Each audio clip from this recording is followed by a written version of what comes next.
2 Tesalonika Kabanata 1, si Paulo, at si Silvanus, at si Timotheus, sa simbahan ng mga taga-Tesalonika sa Diyos na Ama natin at sa Panginoong Hesus Kristo.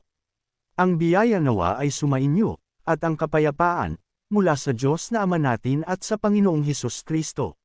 Natatalian kami na magpasalamat sa Diyos palagi dahil sa inyo, mga kapatid, gaya ng nararapat, dahil sa ang pananampalataya ninyo ay lumalago ng labis, at ang pagsinta ng bawat isa sa inyong lahat tungo sa isa't isa ay sumasagana.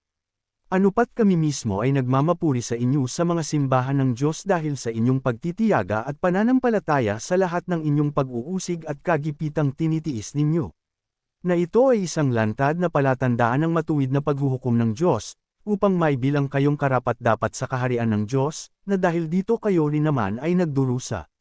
Na nakikitang isa itong matuwid na bagay sa Diyos na gantihan ng kagipitan silang nagpapahirap sa inyo. At sa inyong mga pinapahirapan ay magpahingang kasama namin, kapag ang Panginoong Hesus ay mabubunyag na galing sa langit kasama ng mga makapangyarihan niyang anghel. Sa naglalagablab na apoy ay maghihiganti sa kanila na hindi nakakakilala sa Diyos, at hindi tumatalima sa mabuting balita ng ating Panginoong Hesus Kristo. Na sila ay paparusahan ng pagkapuksang panghabang panahon mula sa harapan ng Panginoon, at mula sa kaluwalhatian ng kapangyarihan niya.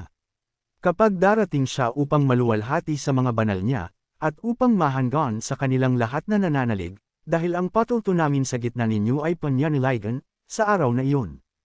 Kaya nga kami rin naman ay dumadalangan palagi patungkol sa inyo, na ibilang kayo ng Diyos natin na karapat-dapat sa pagkakatawag na ito, at ganapin ang buong mabuting kaluguran ng kabutihan niya, at ang gawa ng pananampalataya na may kapangyarihan.